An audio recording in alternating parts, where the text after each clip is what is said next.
Alright, so this is going to be another movie review. This one's called Bloodlust, Subspecies 3, 1994. This is going to be another direct-to-video. I'm giving it 4 out of 5 stars. I thought it was pretty good.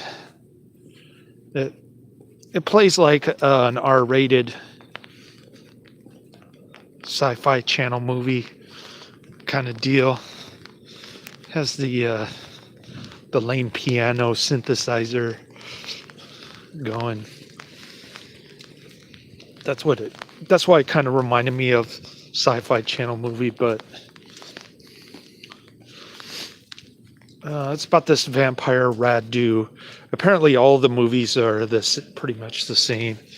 I haven't seen the first two or the fourth one, but I'll probably get around to seeing the second one of these days whenever I go back, look through my psychotronic video guide, start adding the ones that I missed the second time around. And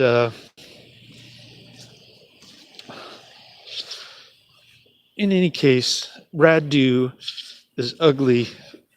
He's got the claw going, the rubber claw, and the prosthetic kind of face, exaggerated, like my best friend in Renton, Washington. Maybe that's why I'm intrigued by her so much. I don't know, but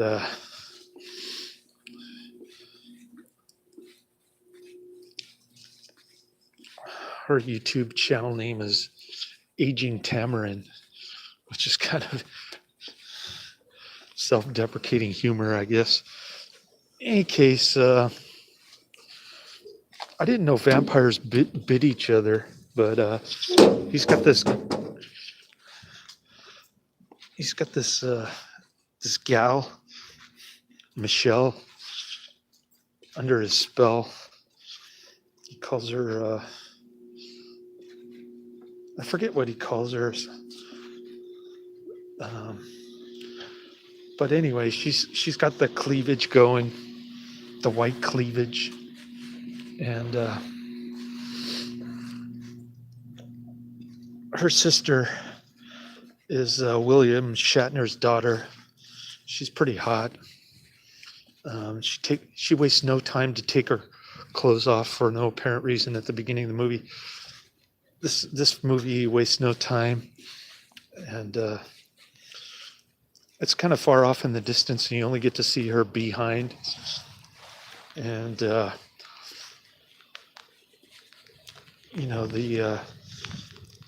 bottom portion of her breast, I guess, her left breast, but she's pretty hot.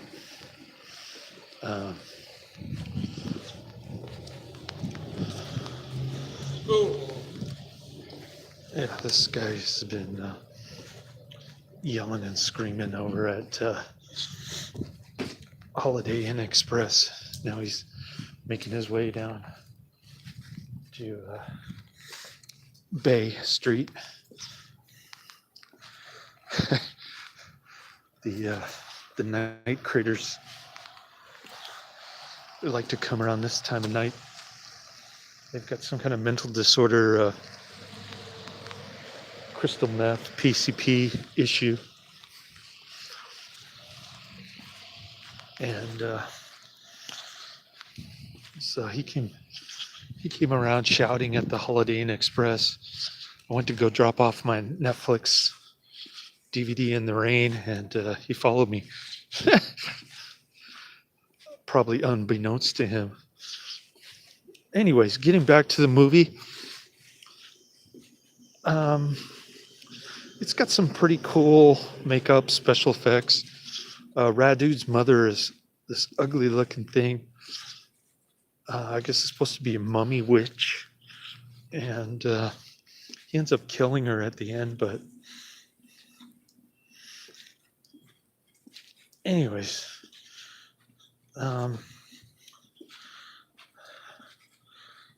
William Shatner's daughter. The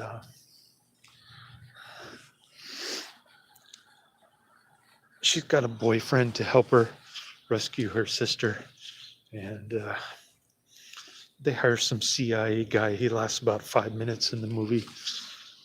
The mummy witch kills him with some kind of flying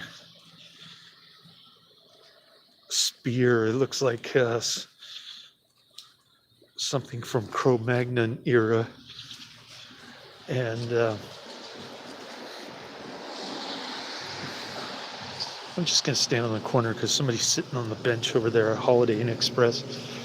So I don't know what a CIA guy is doing in Romania, but this movie takes place in Romania, and I guess William Shatner's daughter's boyfriend is part of the embassy somehow. Like I said, I've never watched the first two movies, so I just kind of go by what they're talking about in the movie, but there's probably more to it in the previous two movies. I don't know. I think she's in all three movies, and they show flashbacks of the second one, I believe, in this movie.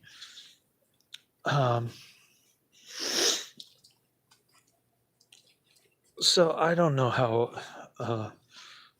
Michelle's sister got into the castle, William Shatner's daughter, but she doesn't know how to rock climb. Only the CIA guy knows how to do it, and then he pulls her boyfriend on that rope thing. Her boyfriend ends up being prisoner along with this Romanian gal. There's another scene where Radu strips off this Romanian girl's top, and she's not wearing any bra. And then both Michelle and Radu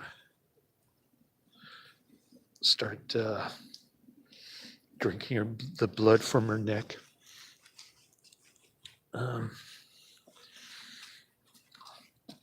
So it was pretty good. I don't know. It kind of dragged on a bit, and it did have that kind of sci-fi movie feel. But for the most part, it was just mindless entertainment, in my opinion, which is a good thing, I guess, if you're into the kind of movies that I watch. So, yeah, I thought I was going to dislike it more, but the ending was pretty good. So, gotta wait a while for the big payoff, but pretty cool special effects and makeup and stuff. It does have the gothic element, but the music kind of spoils it, and I don't know, Radu's character is kind of overacting and not very convincing. Same with the mummy witch, but other than that, pretty good. I was kind of expecting more, but like I said, I haven't seen any of the subspecies, so I didn't know what to expect, honestly, going into this.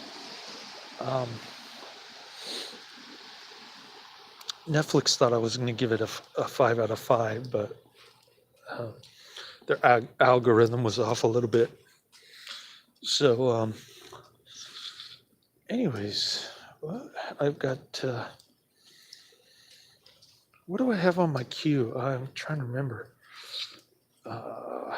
Border Station, I think, and Brainstorm. So that's coming up next week. I know Adrian's busy working and stuff, so I guess he's going to watch Revolver next week. It's available on YouTube. I found it. It's got quite a lot of views, so I don't think YouTube's going to take it down, but I could be wrong. Um, I guess this morning I'll watch the Immortal Mr. T's at Starbucks. I'm going to have to find a table where I can turn my back to both my son and general public, because that's a nudie cutesy movie. It's the first nudie cutesy movie from Russ Meyer, and David F. Friedman and Herschel Gordon Lewis copied him in The Adventures of Lucky Pierre, which I'd like to see. But anyways, Immortal Mr. T's, which is the actual last name of the main actor, Russ Meyer's army buddy. And that one, he's got a little tattoo on his arm. And so I'll probably finish watching that today. I got 10 hours of sleep yesterday. I went to the car dealer to get the car alarm installed and the paint protection. And they wouldn't drive me back home. They said I had to stay there pretty much all day, which didn't sound right, because the finance manager told me I could leave around noontime. And but I like a dummy, I believe the service person there instead of the finance manager. So they wouldn't let me get a ride home because it was outside their 5-mile radius. And so I asked them to drop me off at the UPS store so that I could get the title change form notarized for my old car, to consign it over to the other responsible party's insurance company. And so the Lyft driver tells me that he's going to wait for me. And of course he takes off. He probably got another customer right after he dropped me off. And so I'm stranded there in Daly City, about 2 miles away from my auto dealer. I start walking like halfway, and the service guy calls me, has the Lyft driver pick me up. So that was kind of lame. And then I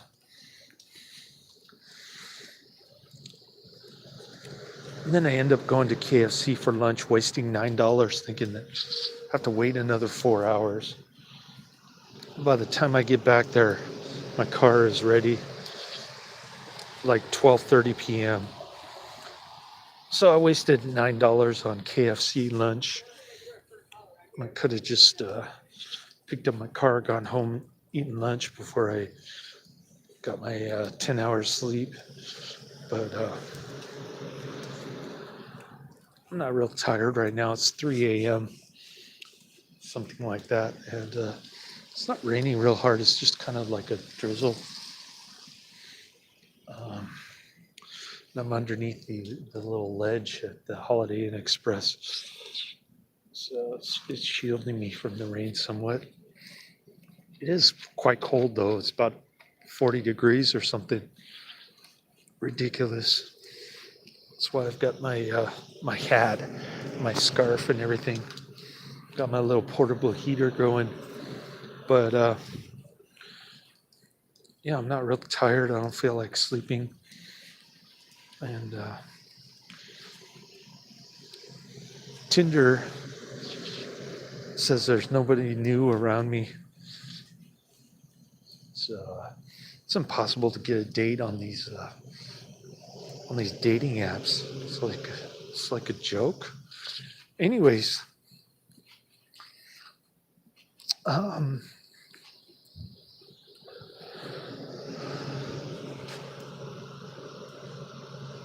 that might be a blessing in disguise if I can get my friend from Washington to move here, but that's another impossible task. So, anyways, enough about my dating woes or lack thereof. Uh, yeah, I got a few more to watch next week. I don't remember the name of the third one, but I think I got the other two names right. So I'll be watching those and try to get my Immortal Mr. T's review up tomorrow in between naps and stuff, or actually today and later today since it's 3 a.m. I keep thinking it's Saturday, not Sunday. Anyways, um, pretty good flick. I'm not gonna say highly recommend it or check it out. I'm not gonna post the trailer or the movie in the description, but um, could have been better. I thought uh, just wasn't that great of a vampire flick. It was just kind of sci-fi channel kind of stuff with a little bit of nudity mixed in. So that's the end of my review. Laters.